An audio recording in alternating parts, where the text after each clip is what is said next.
Hai, gue Nacha Viva.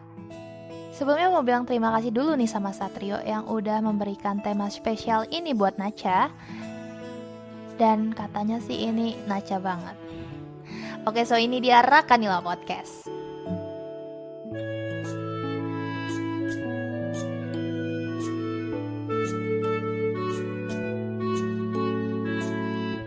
Sebelum masuk ke tema, Nacha mau nanya dulu nih sama intelektual muda.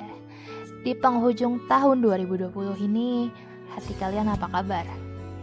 Masih sepi? Atau sudah ada yang mengisi? Atau jangan-jangan gak jelas karena belum dapat balasan juga dari si dia? Jangan-jangan masih belum dapat balasan karena gak berani ngungkapin nih. Ngomongin soal hubungan yang gak jelas kayak gini, itu emang ngeselin banget. Dan kali ini gue bakal sharing mengenai TTS, teman tapi sayang, alias friendzone. Dimana itu menjadi situasi berat yang dihadapi oleh persahabatan yang terjadi di antara laki-laki dan perempuan. Persahabatan yang berujung baper. Bukannya apa sih? Banyak yang bilang gak ada kata persahabatan antara laki-laki dengan perempuan. Pasti ada salah satunya yang bakal bucin.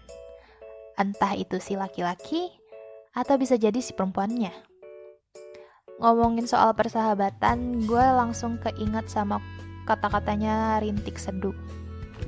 Katanya sih, jika perempuan dan laki-laki bersahabat, ujian terberatnya adalah perasaan. Pasti ngerti ya beratnya ujian ini? Atau jangan-jangan kamu sedang menjalankan hubungan ini?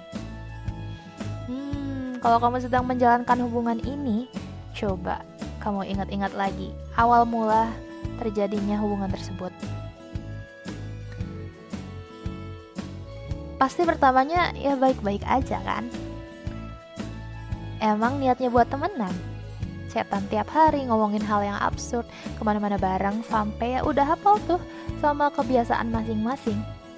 Sampai nih ya, langkah kaki, gaya typingnya, atau sekedar diem aja, udah kayak gitu, telepati sama sahabat kamu, alias kalian itu udah terkonek otomatis.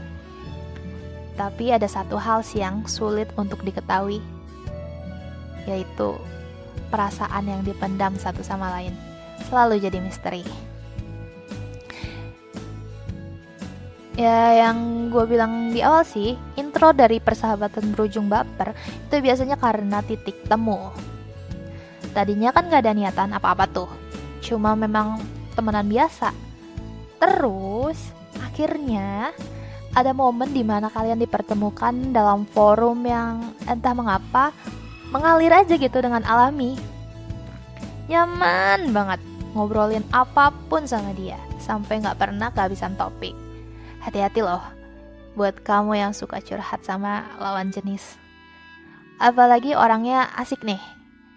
Kalau kamu cerita tentang masalah kamu, bukannya itu menjadi beban, malah jadi bahan candaan. Ini bisa jadi awal mula kamu atau sahabat kamu itu dekat dan mulai tumbuh benih-benih cinta. Pepatah bilang sih, dari mata turun ke hati ya.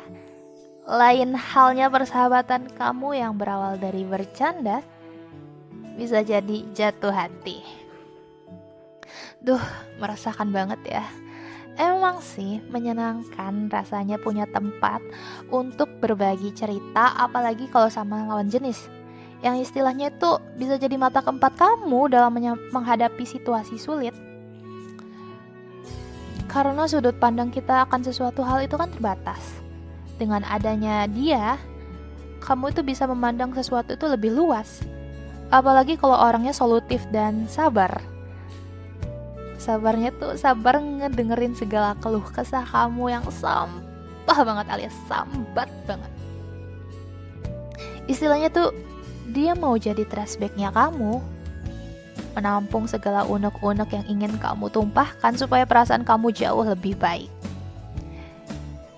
Dia mengerti, dia paham, dia tahu Sesungguhnya yang kamu butuhkan itu ialah dipahami. Apalagi kalau kamu itu satu circle nih sama dia, satu kampus misalnya, yang memfasilitasi buat kamu ketemu terus sama dia, kayak kerja bareng, makan bareng, nongkrong, dan lain hal sebagainya yang membuat kalian itu kemana-mana akhirnya berdua. Dan itu rasanya wajar dan nyaman-nyaman aja. Bahkan nih, orang-orang tuh bertanya-tanya kalau kalian lagi gak bareng. Kalian itu udah kayak dianggap couple gitu, kayak udah paket lengkap, bahwa kehadiran kamu selalu ada dia dan sebaliknya. Pernah kan dengar istilah cinta datang karena terbiasa? Nah, ini awalnya gak ada niatan, tapi lama-lama terjerumus sama perasaan nyaman. Kebersamaan kamu dengan dia adalah hal yang biasa. Tapi ketika perasaan itu sudah tumbuh, momen dimana yang gak ada dianya itu jadi waktu yang paling berat dan membuat hati kamu resah. Kamu bahkan kehilangan kontrol untuk mengendalikan perasaan yang membingungkan itu. Iya, kamu tuh jatuh cinta. Fase-fase berat ketika kamu menyadari kamu punya perasaan. Tapi status persahabatan itulah yang jadi tembok penghalang yang menimbulkan perang batin antara logika dan hati kamu. Di sisi lain kamu mempersilahkan, namun di sisi lain kamu menentang keras karena sadar itu semua gak baik buat hubungan kalian berdua selanjutnya. Ya, siapa sih yang mau pertemanan yang dibangun rusak karena adanya cinta sepihak? Pengen ngungkapin, tapi ya itu resikonya. Ya mungkin dia memang orang yang setia dan bersedia melakukan apapun demi kamu sebagai sahabatnya. Ingat ya, sebagai sahabatnya. Tapi beda lagi kalau konteksnya perasaan. Itu di luar job desk-nya. Alhamdulillah kalau ternyata dia memang suka balik sama kamu. Tapi kalau ternyata enggak, hubungan kalian itu bakal jadi canggung dan akhirnya bubar. Karena kalian tidak nyaman lagi dengan situasi tersebut. Atau ketika kalian akhirnya sepakat nih, namun ternyata di kemudian hari, kita kan gak tahu nih ya, terjadi hal-hal yang tidak diinginkan. Mau jadi apa hubungan kalian? Mantan sahabat? Atau balik lagi jadi situasi semula di mana kalian statusnya cuma sahabat? 99% akan mustahil bakal balik lagi kayak semula. Pasti bakal ada perasaan yang mengganjal gitu. Emang sesulit itu bucin sama sahabat sendiri. Harus dipikirkan baik-baik. Dan dia tuh abstrak banget. Apalagi dalam suatu topik, dia menceritakan bahwa dia sedang jatuh cinta dengan seseorang yang ternyata bukan kamu. Bukan kamu nih. Perasaan yang kamu pendam menjadi sangat pahit dan menyesakan. Artinya apa? Ya artinya mundur dong. Kamu harus move on. Nih ya, Naca kasih tahu. Kamu emang deket sama dia. Kamu juga prioritas buat dia. Kamu emang selalu bareng sama dia. Tapi bukan berarti kamu pujaan hatinya. Kita adalah sepasang sepatu. Selalu bersama, tak bisa bersatu. Ya, tapi jangan menghakimi perasaan itu. Jatuh cinta itu fine-fine aja. Datangnya emang suka tiba-tiba dan bisa sama siapa aja. Termasuk kayak sama sahabat yang 24/7 berada di sisi kamu. Ingat, tetap berdoa yang baik. Kalau jodoh tak lari kemana, dia pasti kembali. Tapi kalau gak jodoh ya tenang aja. Tuhan punya pengganti yang lebih baik.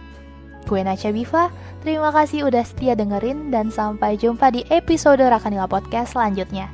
Bye-bye.